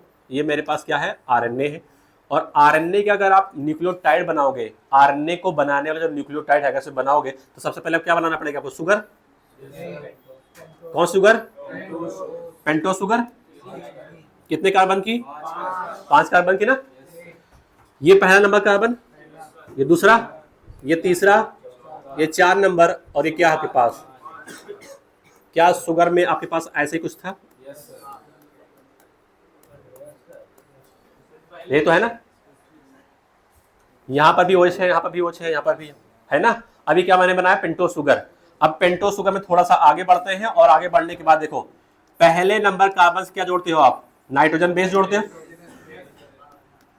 अभी क्या बन गया, न्यूक्लियोसाइड बन गए कंप्लीट। अब आगे बात करते हैं। नेक्स्ट मेरे पास यहां पर है क्या जोड़ने के लिए, फास्फेट जोड़ने के लिए। जोड़ दे फास्फेट, ये जुड़ गया फास्फेट। क्या बन गया, ये न्यूक्लियोटाइड किसको बनाएगा, डीएनए आरएनए। क्योंकि यहां पर देखो ना भाई, यहां पर ये सेकंड नंबर का OH क्या है, फ्री है या नहीं है। अच्छा तुम्हें नहीं याद हो, ये भी तो फ्री दिख रहा है अभी, लेकिन ये तो एक न्यूक्लियोटाइड है ना। दूसरा अगर न्यूक्लियोटाइड को बनाना होगा तो ये भी शुगर है, बनाओ ना, ये शुगर है, ये OH होगा सेकंड नंबर का, ये नाइट्रोजन बेस होगा, ये OH होगा, बिल्कुल होगा, ये होगा आपके पास CH2 होगा, यहाँ पे क्या होगा, फास्फेट। अब बताओ ना, अगर ये एक न्यूक्लियोटाइड है, ये दूसरा न्यूक्लियोटाइड है, दोनों को जोड़ना है तो फास्फोडाइएस्टर बांड बनाओ। किसे भी बनाओगे आप, इसका 3 इसका 5 जोड़ दो ना, 3 5 जुड़ गया। तो ये बताओ, ये जो 3 नंबर पर OH ग्रुप था क्या फ्री है, तो कंबाइन कर गया ना, तो फ्री तो बिल्कुल नहीं है। बताओ क्या ये वाला फ्री है, अरे भाई नहीं फ्री है अभी। अगर आप तीसरा बनाओगे तो क्या बन जाएगा, कंबाइन कर जाएगा। फ्री कौन है आपके पास, आपको पता है OH ग्रुप कैसा होता है, रिएक्टिव होता है। ये जो न्यूक्लियोटाइड है ये आरएनए बनाएगा ना, बोलो ना भाई। तो अगर स्ट्रक्चरली देखा जाए आरएनए और डीएनए में कौन रिएक्टिव है, आरएनए। और आरएनए रिएक्टिव क्यों है, अपने सेकंड नंबर कार्बन पे क्या रख रहा है, ये OH ग्रुप रख रहा है, इसलिए कैसा है, ये रिएक्टिव है। अच्छा अगर रिएक्टिव होगा तो स्टेबिलिटी, तो अगर हम डीएनए और आरएनए बात करें कौन ज्यादा स्टेबल है, डीएनए ज्यादा स्टेबल है। कौन ज्यादा रिएक्टिव है, आरएनए। अब बात करते हैं सेकंड नंबर पे आप देखो यहाँ पर। अब मुझे बताओ, अगर मैं इसी को क्या बना दूं, डीएनए, क्या बना दूं, डीएनए। तो डीएनए बनाने में क्या करना पड़ेगा आपको, कुछ नहीं करना पड़ेगा, हटा दिए OH ग्रुप। यहां पर क्या बनेगा, यहां पर हाइड्रोजन रहेगा, यहां पर क्या रहेगा, हाइड्रोजन रहेगा। अब बताओ क्या रिएक्टिव ग्रुप है, नहीं है ना? अरे बोलो ना भाई, रिएक्टिव ग्रुप नहीं है तो क्या ये रिएक्शन कर सकता किसी साथ में? नहीं करेगा। जब रिएक्शन नहीं कर सकता, रिएक्टिव नहीं है, तो ये क्या है? ये स्टेबल है। तो मुझे बताओ ना, आपको डीएनए और आरएनए में, डीएनए और आरएनए में अगर हम स्टेबिलिटी कंपेरिजन करें तो कौन ज़्यादा स्टेबल है? ये क्या है? स्टेबल है। क्या है ये? स्टेबल है। डीएनए ज़्यादा स्टेबल है, आरएनए कम स्टेबल है। अगर हम कहते हैं कौन ज़्यादा रिएक्टिव है, रिएक्टिविटी बताओ, तो आरएनए क्या होगा? ज़्यादा रिएक्टिव होगा डीएनए से। बोलो ना भाई। तो बताओ पहला क्राइटेरिया, क्या आरएनए डीएनए दोनों रेप्लिकेशन कर सकता है? स्टेबिलिटी में स्टेबल तो दोनों है।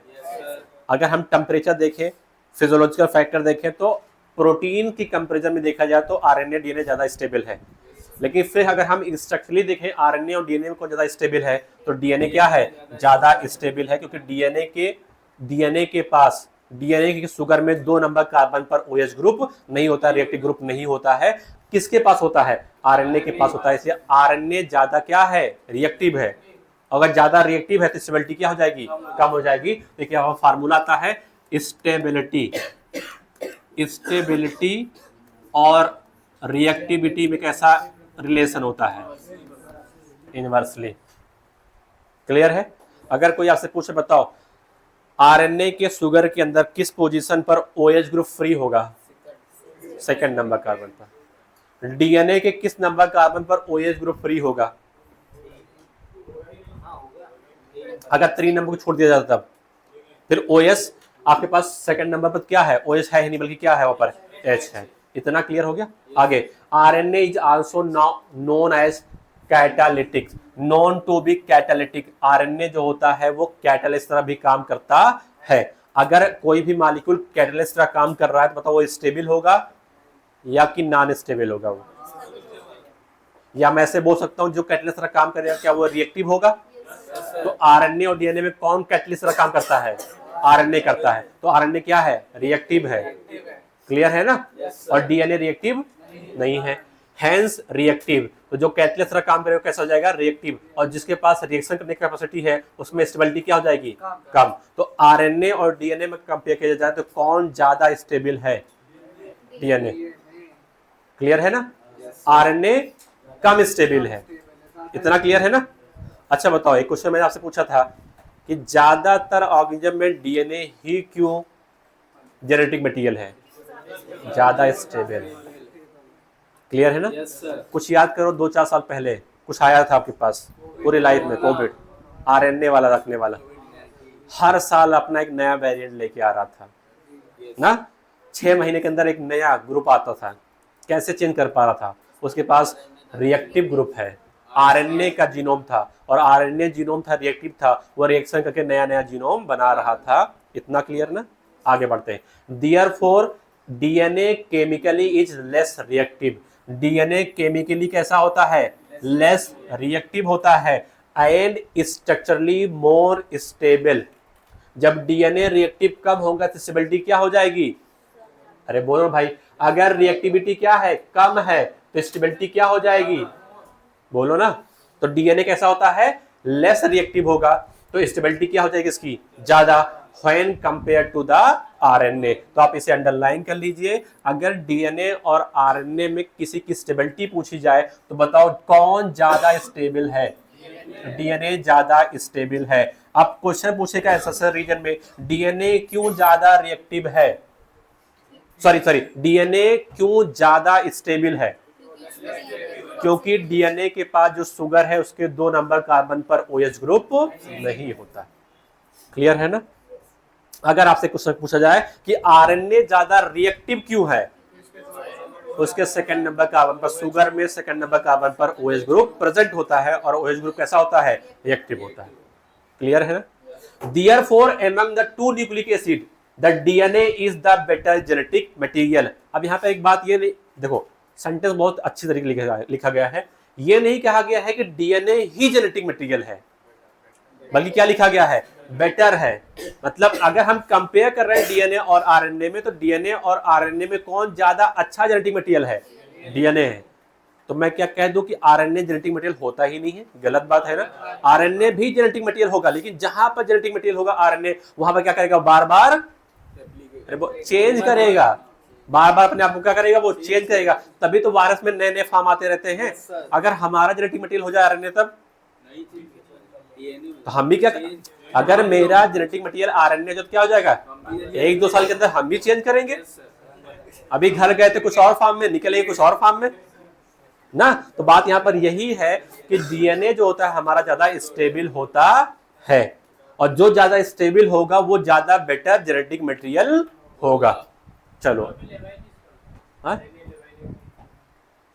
अरे लेवल एंड डीजनरेट मतलब आसानी से टूट जाएगा, चेंज हो जाएगा, ठीक है ना। नेक्स्ट चलो, इनफैक्ट अब आगे देखते हो। In fact the presence of the thymine at the place of the uracil. मुझे बताओ थायमिन कहां प्रेजेंट होगा? आरएनए में, डीएनए में? डीएनए में।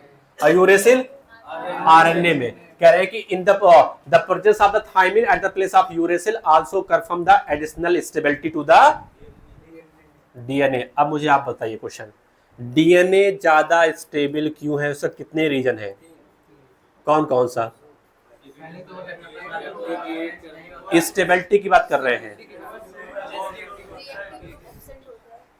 पहला तो कहते हो, पहला ग्रुप यही है कि डीएनए में जो शुगर है उसके सेकंड नंबर कार्बन पर OH ग्रुप, बोले तो रिएक्टिव ग्रुप नहीं है, एब्सेंट है, इससे ज्यादा स्टेबल है। क्लियर ना। अगली बात यहाँ पर लिखी है कि डीएनए में क्या होता है? थायमिन होता है जो एक्स्ट्रा स्टेबिलिटी लेकर आता है। यूरेसिल आएगा तो स्टेबिलिटी कम हो जाएगी, रिएक्टिविटी बढ़ जाएगी। क्लियर हो गया।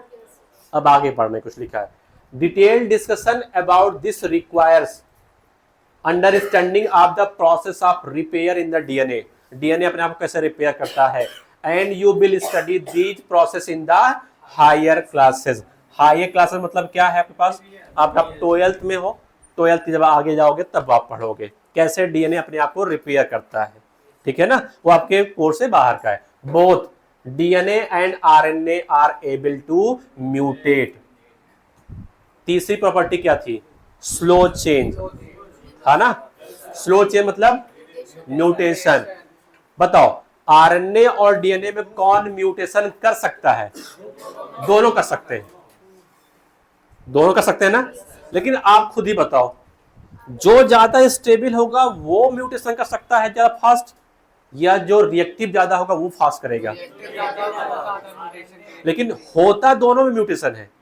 डीएनए में भी म्यूटेशन होगा, आरएनए में भी म्यूटेशन होगा। लेकिन बात आती है कि म्यूटेशन की जो स्पीड है वो किसमें फास्ट है, किसमें स्लो है। मैं कह रहा हूं जो स्टेबल होगा, जो स्टेबल होगा उसमें म्यूटेशन की स्पीड क्या होगी? बहुत लंबा समय लेगा, बोलो। और जो क्या होगा? रिएक्टिव होगा। जो कैसा होगा? रिएक्टिव, उसमें म्यूटेशन की स्पीड क्या होगी? बहुत ही फास्ट होगी।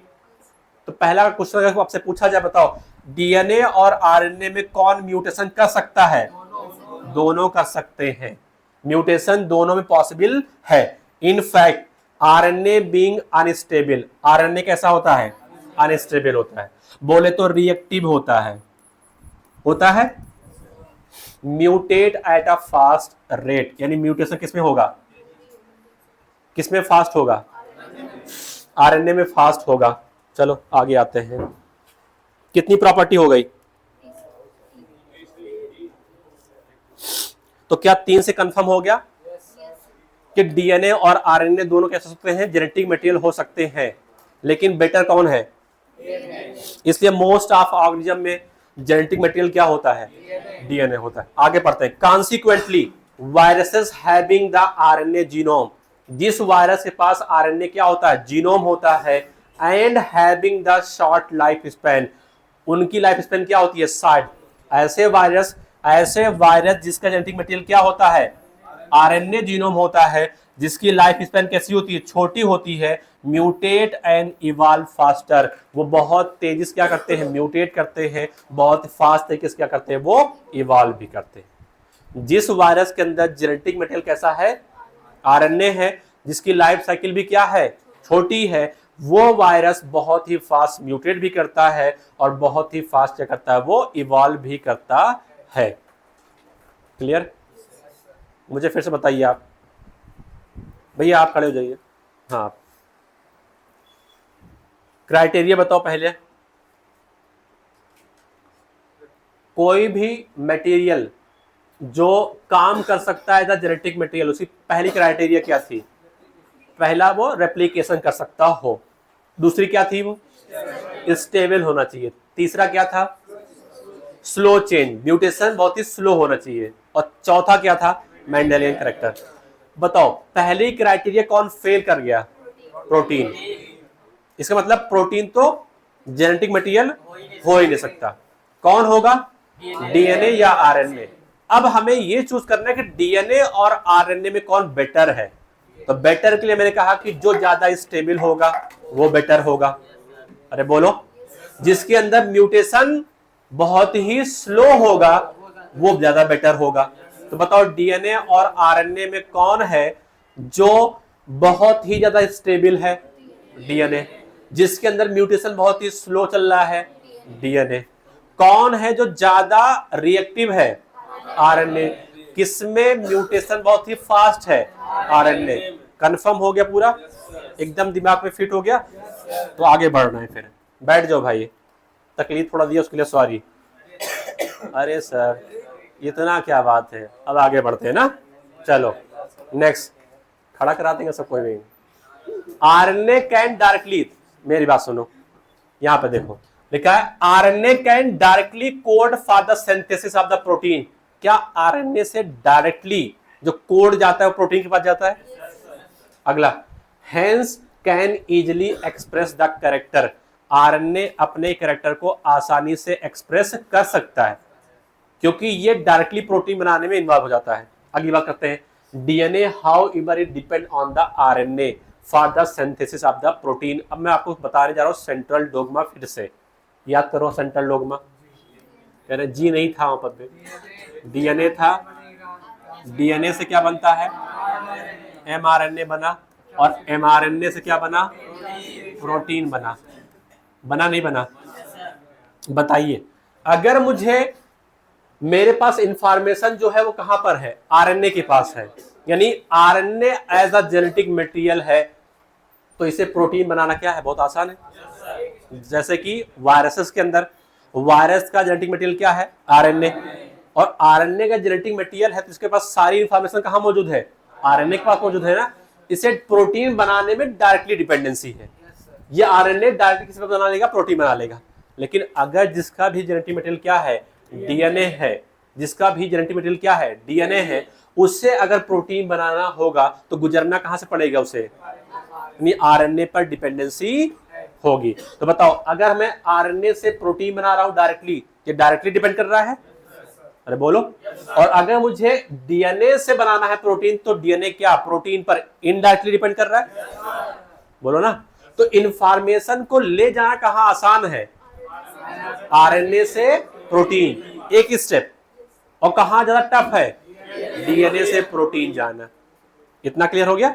अब आगे बढ़ते हैं। Next, the protein synthesis machinery has evolve around the RNA. क्या प्रोटीन को बनाने वाली जो मशीनरी है वो आरएनए के आसपास ही घूमती है? बिल्कुल। अगर आप देखें तो अब मैंने आपसे कहा था प्रोटीन बनाने की साइट कहां मौजूद है? Site of protein formation. Protein कहां बनता है? राइबोसोम पे बनता है। कहां बनता है? और आप देखिए ना, राइबोसोम में है क्या? प्रोटीन और आरएनए। क्या है? प्रोटीन और आरएनए। तो कहीं ना कहीं अगर देखा जाए, जो प्रोटीन बनाने की मशीनरी वो सब किसके अराउंड है? आरएनए के अराउंड है, ना कि वो डीएनए के अराउंड है। लेकिन अगर किसी का जेनेटिक मटेरियल डीएनए है तो इंफॉर्मेशन प्रोटीन कौन सी बनेगी, उसमें किस टाइप का एमिनो एसिड लगेगा, उसकी इंफॉर्मेशन कहां होगी? डीएनए के पास होगी। और अगर किसी का जेनेटिक मटेरियल क्या है? आरएनए है, तो प्रोटीन कैसे बनेगी, उसकी इंफॉर्मेशन कहां होगी? तो जो डायरेक्टली आरएनए से प्रोटीन बनाना ये आसान है, लेकिन डीएनए से प्रोटीन बनाना थोड़ा सा टफ प्रोसेस है, थोड़ा लंबा प्रोसेस है। आगे पढ़ते हैं। The above discussion indicate that both RNA and DNA can function as the genetic material. दोनों जेनेटिक मटेरियल तरह काम कर सकता है, लेकिन लगा हुआ है बट, कहीं पर लेकिन लग जाता है, अच्छे अच्छे लोग की शादी रुक जाती है, होता है ना, कहते हैं लड़का बहुत अच्छा है, लड़की बहुत अच्छी है, लेकिन जहां आपने कहा लेकिन कुछ भी ना हो, सामने वाला भाग जाता है, कुछ भी हो सकता है, हम नहीं करेंगे, खत्म। DNA being the more stable, DNA कैसा होता है, ज्यादा स्टेबल है, is prefer for storing the genetic information. जो ज्यादा स्टेबल होगा उसी के पास इंफॉर्मेशन रखना क्या है आपके लिए आसान है, वो इंफॉर्मेशन को स्टोर करके रखता है। अभी मैं आपको एग्जांपल दूंगा आपके ही दोस्त का। अगला क्या है, for the transmission of the genetic information, मतलब जेनेटिक इंफॉर्मेशन अगर भेजना है कहीं पर तो आरएनए इज द बेटर। जैसे मैं आप कहते हो आपके पास कोई ना कोई दोस्त होता है ना, कुछ दोस्त ऐसे होते हैं उसे आप कुछ भी बता दो तो जिंदगी भर उसे वो किसी दूसरे को बताता नहीं है। कुछ दोस्त ऐसे भी होते हैं, केवल इतना कह देना जो मैं तुम्हें बता रहा हूं ये किसी दूसरे को बताना नहीं। अब वो जब तक किसी दूसरे को बता नहीं तब तक वो हाँ, और कहते हुए जरूर कहेगा किसी को बताना नहीं। तो बात यह है कौन सा दोस्त सबसे अच्छा है जो इंफॉर्मेशन को अपने पास स्टोर करके रखे, वही क्या है, डीएनए है। और जो चुगलखोर है तो बता देगा दूसरे को। तो अगर आपको जेनेटिक इंफॉर्मेशन स्टोर करके रखनी है लंबे समय तक तो क्या आप किसका इस्तेमाल करोगे, डीएनए का इस्तेमाल करोगे। और अगर इंफॉर्मेशन को ट्रांसफर करना है तब, अरे बोलो ना भाई, तब आरएनए। तो क्वेश्चन यहां से बनता है कौन है जो जेनेटिक इंफॉर्मेशन को स्टोर करके रखेगा, डीएनए उसके लिए बेटर है। और कौन है जो ट्रांसमिशन कराएगा, कौन है जो जेनेटिक इंफॉर्मेशन को आगे बढ़ाएगा, उसके लिए कौन है जिम्मेदार, आरएनए। इसलिए आपने कहा अगर किसी का जेनेटिक मटेरियल आरएनए से प्रोटीन बनाना आसान है, डायरेक्टली बन जाता है। और अगर किसी का जेनेटिक मटेरियल क्या है, डीएनए है, तो उससे प्रोटीन बनाना थोड़ा सा क्या है, टफ है। क्लियर ना, अरे बोलो ना भाई, क्या इतना टॉपिक क्लियर हो गया। तो इतने कुल में अगर आपको बहुत आसान से क्वेश्चन पूछेगा तो केवल इतना पूछेगा कि वो मॉलिक्यूल जो जेनेटिक मटेरियल तरह काम करना चाहता है उसकी क्राइटेरिया क्या क्या है। 4 क्राइटेरिया है। पहला बोलो असलम बताएंगे, रेप्लिकेशन। दूसरा, तीसरा भूल गए, म्यूटेशन। चौथा, मेंडलिंग। क्लियर है ना भाई, मेरी बात समझोगे आपको क्वेश्चन हो जाएगा। बताइए कौन सा मॉलिक्यूल है जो पहली क्राइटेरिया फेल कर गया, प्रोटीन। फिर जो 2 क्राइटेरिया में कंपेयर किया गया कौन बेटर है, डीएनए बेटर निकल के आया। तो क्वेश्चन आपसे पूछा गया था कि ज्यादातर ऑर्गेनिजम्स में, मोस्ट ऑफ ऑर्गेनिजम्स के अंदर डीएनए ही क्यों जेनेटिक मटेरियल है, क्योंकि वो ज्यादा स्टेबल है। उसके अंदर इंफॉर्मेशन को रखना क्या है, आसान है, इजी है, ज्यादा लंबे समय तक इंफॉर्मेशन उसके अंदर रखी जा सकती है। इतना क्लियर है। चलो आगे बढ़ जाते हैं। फिर ये टॉपिक होता है पर खत्म। अब ये कल का टॉपिक चल रहा था, मैंने आपसे कहा था सबसे पहले क्या था टॉपिक आपके पास, मेजर था search for the genetic material. ये तो था ना, सर्च करने जेनेटिक मटेरियल कौन है, इसे सर्च करने पहला एक्सपेरिमेंट आपने किया ट्रांसफॉर्मिंग प्रिंसिपल। फिर आपने कहा biochemical nature of the genetic material, Avery, Macleod, McCarty. फिर आपने कहा कि डीएनए ही जेनेटिक मटेरियल है, हर्शे एंड चेज का एक्सपेरिमेंट। फिर आते हैं 1952, थैंक यू। इसके बाद फिर आता है कि जेनेटिक मटेरियल जो भी होगा उसकी क्या क्या प्रॉपर्टी होती है। इतना है क्लियर। चलो अब आगे आते हैं नेक्स्ट टॉपिक पर, और नेक्स्ट टॉपिक का नाम है आरएनए वर्ल्ड। क्या लिखा हुआ है, आरएनए पूरा संसार, आरएनए ही आरएनए है चारों तरफ। हाँ, आरएनए की दुनिया में चलते हैं, लेकिन जितना बड़ा लिखा है हेडिंग आरएनए की दुनिया, उतना लिखा छोटा सा, ठीक है ना। वो अलग अलग टॉपिक में अलग अलग जगह लिखा हुआ है आरएनए के बारे में, इसलिए यहाँ पर बहुत छोटा सा लिखा हुआ है। पढ़े, कह रहे from the far going discussion, जो आप डिस्कशन पहले कर चुके हो, and immediate questions become evident. तुरंत एक क्वेश्चन आता है, which is the first genetic material. ये तो आपको पहले से पता है ना, इसलिए आपने बता दिया। बात आती है, आपने कहा कि डीएनए भी जेनेटिक मटेरियल है और आरएनए भी क्या है, जेनेटिक मटेरियल है, लेकिन बेटर कौन है, डीएनए है। तो दिमाग में तुरंत आता है भाई जब दोनों जेनेटिक मटेरियल है तो कौन पहला जेनेटिक मटेरियल बना होगा, दुनिया में पहली बार कौन आया होगा, तो उसे पढ़ने के बाद पता चलेगा पहली बार कौन आया, लिखा। अच्छा बताओ, जो स्टेबल होगा क्या वो चेंज हो कुछ बना सकता है, जो स्टेबल है क्या वो चेंज हो कुछ नया बना सकता है, लेकिन जो अनस्टेबल है, जो ज्यादा रिएक्टिव है, वो आसानी से कुछ चीज बना सकता है। तो बताओ इन दोनों में पहले कौन आया होगा, आरएनए, क्योंकि कैसा होता है, रिएक्टिव होता है, अनस्टेबल होता है, ये चेंज होकर के कुछ स्टेबल बना सकता है। आगे बढ़ते हैं, it shall be discuss in detail, इसे हम डिस्कस करेंगे डिटेल में, हम करेंगे कोई और करेगा, देखते हैं। In the chapter on the chemical evolution, कहां पढ़ेंगे हम इसे, केमिकल इवोल्यूशन के अंदर। आपने इवोल्यूशन में पढ़ना होता है ना, कौन सी पहली सेल बनती है, कैसे बनी है, ये पढ़ेंगे। बट ब्रीफली, छोटा सा यहाँ दिया गया है, we shall highlight some of the factor and the point, और ये बताने के लिए कि पहला जेनेटिक मटेरियल कौन है, तो साफ साफ लिखा हुआ है RNA was the first genetic material, इसे आप अंडरलाइन कर लो। अगर कोई आपसे पूछे कि पहला जेनेटिक मटेरियल कौन है, क्या बताएंगे आप, आरएनए। अगला, there is now enough evidence, अब कहना है अगर तुम कह रहे हो कि आरएनए ही जेनेटिक मटेरियल पहला है तो उसका कुछ आपको प्रूफ तो देना पड़ेगा ना, हाँ प्रूफ देना पड़ेगा, बिना प्रूफ कुछ नहीं होता। कह रहे एविडेंट, बहुत पर्याप्त है, to suggest that essential life process, जैसे कि मेटाबॉलिज्म, ट्रांसलेशन, स्प्लाइसिंग, ये सब किसके किसके अराउंड इवॉल्व हुई है, आरएनए। स्प्लाइसिंग मैं आपको पढ़ाऊंगा, जब पढ़ाऊंगा तो ट्रांसलेशन तब। स्प्लाइसिंग एक प्रोसेस है जिसमें अभी बताऊंगा, एक होता है इंट्रॉन, एक होता है एक्सॉन, इंट्रॉन और एक्सॉन, बस तो फिर इतना याद रखो आप। स्प्लाइसिंग एक प्रोसेस होगी जो हम आगे पढ़ेंगे ट्रांसक्रिप्शन के अंदर।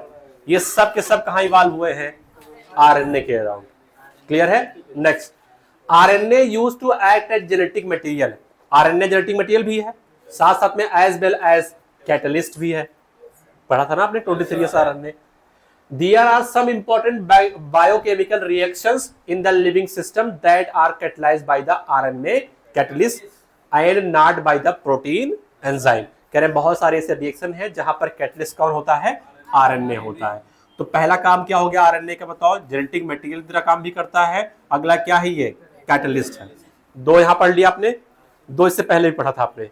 मैसेंजर की तरह भी काम करता है, एडाप्टर भी काम, कितने हो गए, 4, क्लियर ना। But RNA being a catalyst was reactive, अगर कैटलिस्ट होगा तो रिएक्टिव होगा, अगर रिएक्टिव होगा तो अनस्टेबल होगा, एंड हेन अनस्टेबल। और जो चीज अनस्टेबल होता है वो चेंज होकर के कुछ बना सकता है। इसका मतलब पहले क्या था, आरएनए था, चेंज हुआ तो क्या बना, डीएनए बना। तो बताओ पहला जेनेटिक मटेरियल कौन था, आरएनए था। Therefore DNA has evolved from the RNA, DNA evolve हुआ है, बना है, किससे, आरएनए से। यानी पहला जेनेटिक मटेरियल कौन है, फर्स्ट जेनेटिक मटेरियल कौन है, आरएनए है। आरएनए से क्या बना है, डीएनए। और जब डीएनए बन गया तो स्टेबिलिटी आ गई डीएनए के अंदर, अब वो बार बार चेंज नहीं कर पा रहा है, क्लियर है ना। अच्छा, अगर आरएनए रहा होगा तो इसके पास क्या क्या रहा होगा, आरएनए रहा होगा तो इसके पास, इसके शुगर के अंदर, इसके शुगर के अंदर सेकंड नंबर कार्बन पर OH ग्रुप रहा होगा। आरएनए अगर रहा होगा तो इसके पास यूरेसिल रहा होगा। अरे बोलो भाई, तो जब डीएनए बना होगा तो सेकंड नंबर कार्बन से ऑक्सीजन हट गया, केवल क्या बचा, जब डीएनए बना तब। और यूरेसिल जब क्या गया तो थायमिन स्टेबिलिटी बढ़ा ही देता है, क्लियर है। आगे बढ़ते हैं। With chemical modification that make it more stable, it मतलब डीएनए।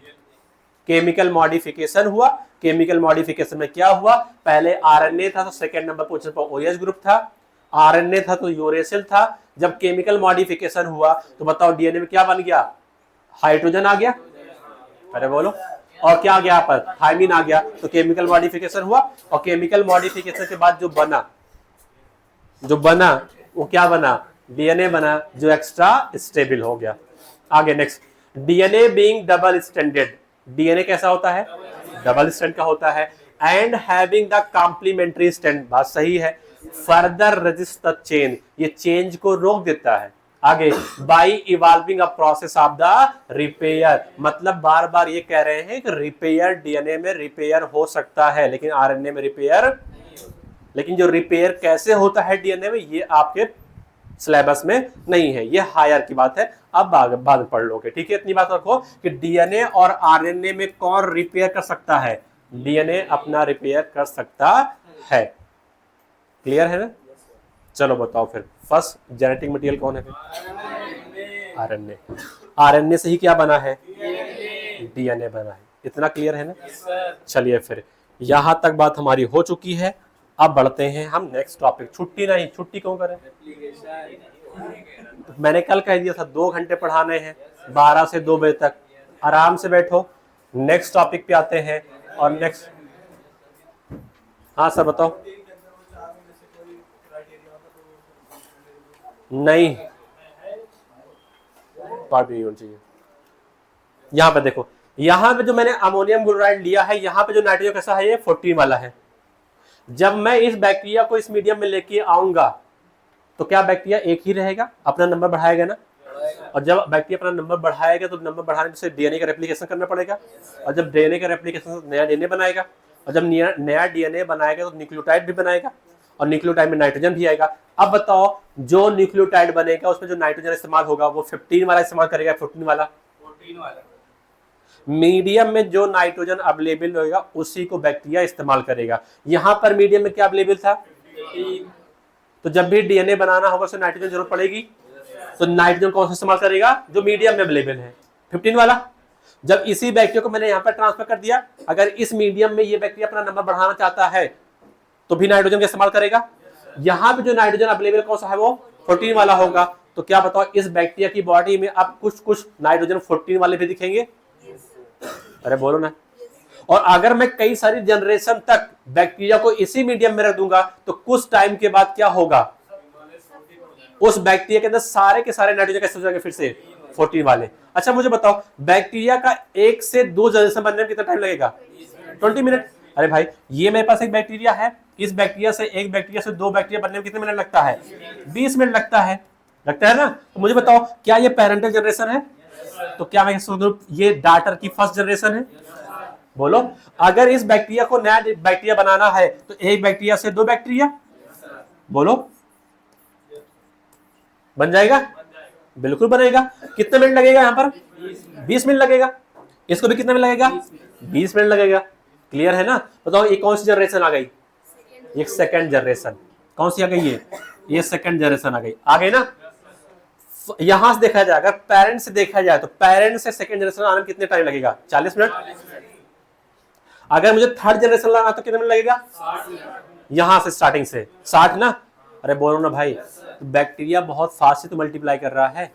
अब इतना दिमाग में रखो कि बैक्टीरिया को आप जिस मीडियम में रखोगे उस मीडियम में जो नाइट्रोजन होगा उसी नाइट्रोजन को इस्तेमाल करके वो अपना डीएनए बनाएगा। इतना क्लियर। अगर मीडियम में 15 वाला तो धीरे धीरे क्या होगा, सारा का सारा बैक्टीरिया कैसे हो जाएगा, 15 वाला। अगर 15 वाला हो गया तो मैं कह सकता हूं ये जो बैक्टीरिया होगा वो हैवी आइसोटोप को रख रहा है। और अगर मैं बैक्टीरिया को ट्रांसफर कर दूंगा 14 वाले में तो बैक्टीरिया धीरे धीरे नाइट्रोजन कौन सा ले लेगा, 14 वाला। तो धीरे धीरे जब लेगा ये तो बॉडी के अंदर सारे क्या जाएगा, N14 वाला हो जाएगा। और N14 कैसा होता है, हैवी होता है या लाइट होता है, तो मैं इसे क्या कहूंगा, लाइट।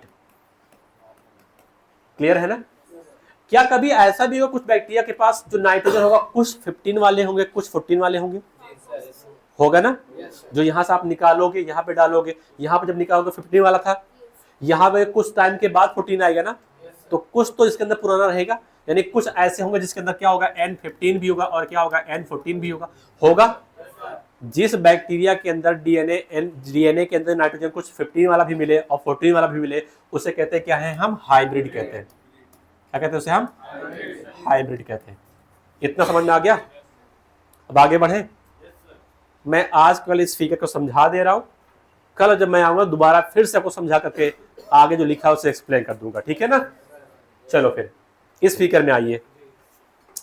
सबसे पहले मैंने जो बैक्टीरिया लिया है उसका जो डीएनए है वो रेड कलर से बना हुआ है। किस कलर से, कलर बहुत ध्यान देना, रेड कलर है और ग्रीन कलर है। रेड कलर में जो नाइट्रोजन है सारा का सारा कैसा है, हैवी वाला है, 15 वाला है। अच्छा, अगर जो बैक्टीरिया आपके पास है, क्या इस शेरचिया कोलाई के पास पहले से N15 था? नहीं, पहले तो नॉर्मल था ना। इस बैक्टीरिया को कभी ऐसे मीडियम में रखा गया होगा जहां का सारा अमोनियम क्लोराइड का जो मीडियम था वो किस नाइट्रोजन रख रहा होगा? कई सारी जनरेशन के बाद ऐसा बैक्टीरिया वहां से निकाला गया है जिसका सारा का सारा डीएनए कैसा हो गया, तो सारा दोनों डीएनए का दोनों स्ट्रैंड कैसा है, N15 रखने वाला है। इतना क्लियर हो गया? चलो अब आगे बातें। ये बैक्टीरिया है, बाहर ये बैक्टीरिया की सेल है, बस आपको दिखाई नहीं गई है, आप हटा सकते कोई बात। डीएनए निकाल लिया मैंने, N सारा 15 वाला है। अब मुझे आप बताइए, एक बैक्टीरिया से 2 बैक्टीरिया बनेगा। जब एक बैक्टीरिया से 2 बैक्टीरिया बने कितना टाइम लगेगा? 20 मिनट। क्या एक बैक्टीरिया से जब 2 बैक्टीरिया बनेगा तो 2 डीएनए भी बनना चाहिए ना? और आपको पता है डीएनए का रेप्लिकेशन कैसा होता है, सेमी कंजर्वेटिव होता है, एक पुराना और एक मीडियम के अकॉर्डिंग। अब देखो यहां पर जब इस बैक्टीरिया को लेके आया गया तो पहले इसके पास नाइट्रोजन कौन सा था, N15 वाला था। कौन सा था यहाँ पर? अब इससे जिस मीडियम में रखा जा रहा है उस मीडियम में नाइट्रोजन कौन सा है, यहाँ पर कौन सा है? पहले कलर चेंज कर लो।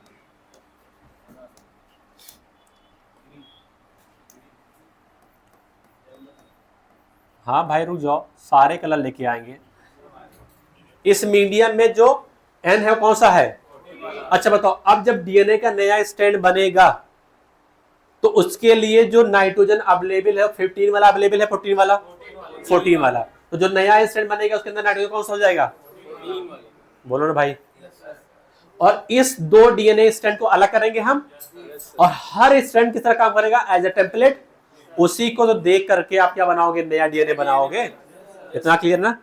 तो जो फर्स्ट जनरेशन में, ये फर्स्ट जनरेशन है ना, जो फर्स्ट जनरेशन का जो बैक्टीरिया बनेगा उसके अंदर जो डीएनए आएगा उसमें डीएनए में एक जो मॉलिक्यूल होगा, डीएनए का जो एक स्ट्रैंड होगा वो पुराना होगा और एक कैसा होगा, नया। एक पुराना होगा और एक कैसा होगा, नया। जो पुराना होगा उसके अंदर कौन सा नाइट्रोजन है, हैवी वाला, और जो नया बना उसके अंदर कौन सा है, लाइट वाला। क्लियर है ना? अरे बोलो। तो क्या मैं इसे बोल सकता हूं इसके अंदर 15 भी है, इसके अंदर 14 भी है, इसके अंदर 15 भी है, 14 है? क्या मैं इसे कह सकता हूं कि ये हाइब्रिड है?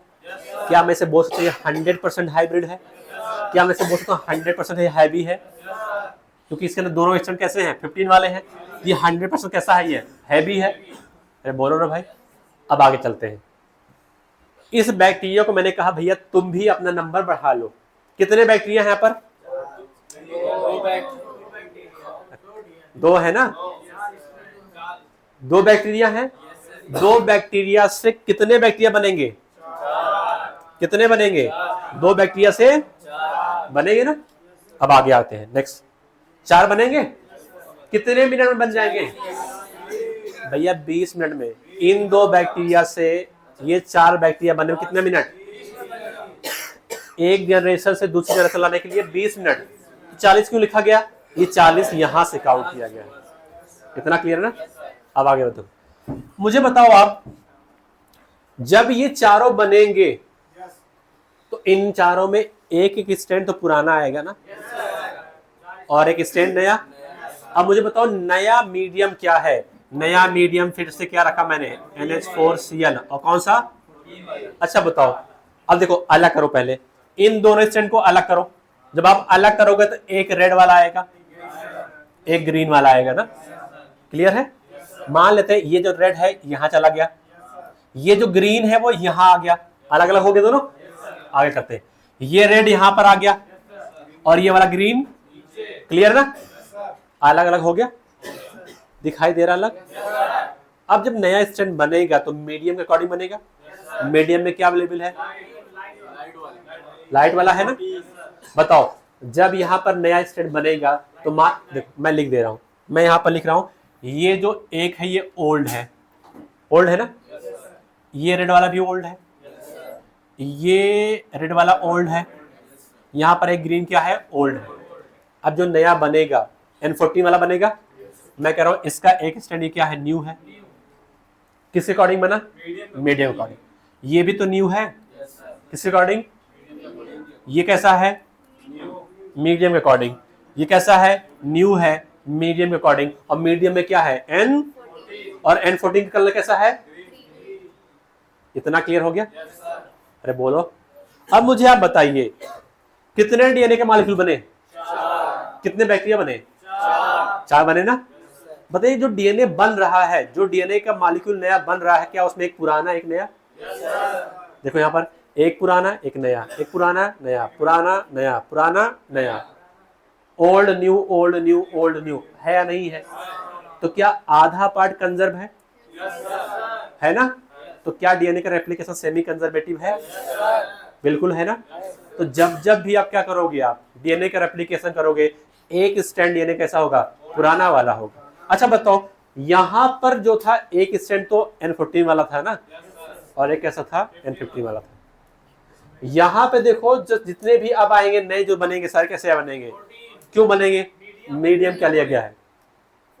14 लिया गया है। इतना क्लियर हो गया भाई? तो जब भी आप थर्ड जनरेशन लेके आओ, जब आप थर्ड जनरेशन लेके आओगे तो बताओ मुझे थर्ड जनरेशन में कितने बैक्टीरिया बनेंगे? 8 बनेंगे, बनेंगे ना? 8 में से कुछ बैक्टीरिया होंगे जिसके अंदर 2 ही बैक्टीरिया होंगे जिसके अंदर रेड वाला जाएगा। अगर मैंने मीडियम सेम रखा है तब बाकी सारे कैसे हो जाएंगे? 14 वाले। अरे बोलो ना भाई। अब बताओ, अब मैंने क्या किया? सेंट्रीफ्यूगेशन किया। क्या किया मैंने? जब मैं इसका सेंट्रीफ्यूगेशन करूंगा, दोनों स्ट्रैंड N15 वाले हैं, सबसे हैवी होगा, बोलो सबसे हैवी होगा, तो ये टेस्ट ट्यूब में कहां दिखाई देगा? बेस पर। क्लियर है ना? यहां पर कितने बैंड बन रहे हैं? सिंगल बैंड, एक ही बैंड है ना, क्योंकि यहाँ पर डीएनए का एक मॉलिक्यूल है, एक बैंड मेरा, और दो मॉलिक्यूल, एक मॉलिक्यूल के अंदर दोनों स्ट्रैंड कैसा है? N15 वाला है। भाई यहां पर आते हैं, यहां पर आते हैं, यहां पर देखो, एक स्टैंड हैवी वाला, एक लाइट वाला। तो अगर एक हैवी है एक लाइट है, एक हैवी है एक लाइट है, तो ये हाइब्रिड बना। जब इसमें इसका जब मैं सेंट्रीफ्यूगेशन करूंगा तो क्या एकदम बेस पे आएगा? ये क्या एकदम ये टिप पर आएगा? कहाँ आएगा? दोनों के बीच का आएगा। अच्छा कितने बैंड बन रहे हैं? बैंड कितना दिख रहा है? एक दिख रहा है ना? डीएनए के मॉलिक्यूल कितने हैं? 2, लेकिन दोनों के अंदर अगर देखा जाए एटॉमिक वेट बराबर है। इसके अंदर भी 29 है, इसके अंदर क्या है? 29। तो बनेगा तो एक ही बैंड ना, और ये दो, एक बैंड 2 डीएनए के मॉलिक्यूल को रिप्रेजेंट करा, क्योंकि दोनों का वेट कैसा है? सेम टू सेम है। इतना क्लियर हो गया? अच्छा आप बताइए, आप यहां पर डीएनए का जो मॉलिक्यूल है अगर आप देखोगे तो ये दोनों डीएनए के मॉलिक्यूल कैसे हैं? हाइब्रिड है हाइब्रिड। अच्छा बताओ ये दोनों कैसे हैं? लाइट है ना? जब मैं इसका सेंट्रीफ्यूगेशन करूंगा तो बताओ टेस्ट ट्यूब में मुझे ये दोनों लोग कहां मिलेंगे? क्या कोई इसमें बेस मिलेगा? बेस पे कौन मिलता है? जो हैवी होता है। क्या यहाँ पर कोई हैवी है? नहीं है, तो बेस तो खाली हो गया ना। अगला हाइब्रिड कहां मिलता है? बेस से थोड़ा सा ऊपर। देखो जहां ये था वही तो बना। कितने बैंड बने हैं? अरे अभी इसका हैवी वाले का एक ही तो बना है ना, लेकिन कितने डीएनए के मॉलिक्यूल हैवी वाले हैं? 2, एक मॉलिक्यूल 2 मॉलिक्यूल हाइब्रिड वाले, सॉरी हाइब्रिड वाले। अगली बात करते हैं, बताओ यहां पर लाइट वाला कहां बनेगा? बेस बनेगा टिप पर? टिप बनेगा। बन गया? अरे बोलो ना भाई। कितने बैंड है? लाइट कितने बैंड? लाइट के एक ही तो बैंड है, लाइट के एक बैंड है। कितने मॉलिक्यूल है? 2 मॉलिक्यूल है, जो कहां बन रहा है? टिप की तरफ बन रहा है। इतना क्लियर हो गया? बोलो यार। अगर कोई मैं एक्सपेरिमेंट करूं, चलो मुझे बता दो, आप तुम बताना, मैं इसी को थोड़ा सा आगे बढ़ा रहा हूं, मैं जाने दूंगा, थोड़ा रुक जाओ भाई। हाँ निकल जा, सही बात है। नहीं बस लास्ट है, बस लास्ट। मैं ऐसे पूछ रहा हूं आपसे, या फिर आप उसमें नहीं है। मैं अब यहां पर मीडियम चेंज कर रहा हूं। अब मैं यहां पर मीडियम में रख रहा हूं क्या? N15। क्या रख रहा हूं? अब मुझे बताओ, आप सबसे पहले आप इन 8 को अलग कर लोगे, चलो करते हैं पहले अलग। पहले अलग करेंगे तो पहले क्या बनेगा, 2 ग्रीन, एक हो गया, कहां से बना, यहां से बना, क्लियर है ना। फिर इसको अलग करोगे तो चलो एक मैं ग्रीन एक मैं यहां बना दे रहा हूं और एक मैं रेड बना दे रहा हूं यहां पर, इनके दो इसके अलग होने से, इतना क्लियर है। इसके बाद इसके अलग करेंगे तो क्या बनेगा, एक रेड बनेगा, एक क्या आएगा इसका, एक आएगा इसका ग्रीन वाला पार्ट। थोड़ा दूर करते हैं, थोड़ा दूर करते हैं। हाँ रुक जाओ, तुम ही नहीं सब सीखोगे, कोई और सीखने दो। अगला ये हो गया, ये वाला, ये भी ग्रीन आएगा। हाँ हाँ बस एक कलर खेलो तुम, हो गया। चलो अब सही है। अब मुझे बताओ नया जो आपका मीडियम है वो कैसा है, N15 वाला। तो जो नया डीएनए कैसे बनेगा, कैसे बनेगा, वो रेड वाला बनेगा ना। तो क्या यहां पर रेड आएगा, क्या यहां पर रेड आएगा, क्या यहां पर रेड आएगा, क्या यहां पर रेड आएगा, क्या यहां पर रेड आएगा, यहां पर रेड आएगा, सब नया मीडियम अकॉर्डिंग बनेगा। रेड आ गया, रेड आ गया, क्लियर है ना। क्या सब में एक स्टैंड पुराना है, क्या उसके बाद जो बना नया वाला उसमें नया है नहीं है। अब बताओ इसमें इसके बारे में क्या ख्याल है आपका, कैसा है ये कैसा है, हाइब्रिड है। ये कैसा है, हाइब्रिड है। ये कैसा है, ये हैवी है ना। ये कैसा है, हाइब्रिड है। ये कैसा,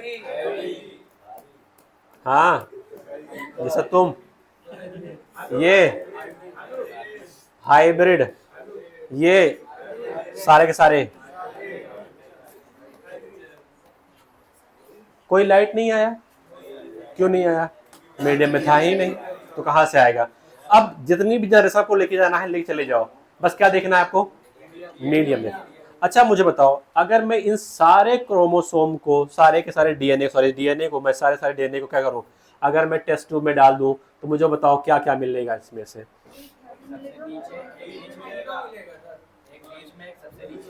अगर मेरे पास ये टेस्ट ट्यूब है, बताओ टेस्ट ट्यूब है ना, तो क्या यहाँ पर हैवी वाला मिलेगा, कितने बैंड मिलेंगे, बैंड तो एक ही रहेगा ना, बैंड तो एक ही रहेगा। कितने मॉलिक्यूल हैवी के हैं, 2 मॉलिक्यूल, 2 मॉलिक्यूल हैवी के हैं, 1 और 2 ना। इसके बाद फिर क्या मिलेगा मुझे, हाइब्रिड। यहाँ कितने बैंड, बैंड तो एक ही रहेगा, बैंड तो एक ही रहेगा यहाँ पर हाइब्रिड का। ये हाइब्रिड का क्या है, बैंड है। ये क्या है आपका, हैवी है। तो मुझे मिलेगा क्या, हैवी मिलेगा और क्या मिलेगा, हाइब्रिड मिलेगा। ये कुछ आज की बातें थी, कल और डिटेल में पढ़ेंगे और सारा चीज पढ़ लेंगे, ठीक है ना। आज के लिए इतना, कल मिलते हैं।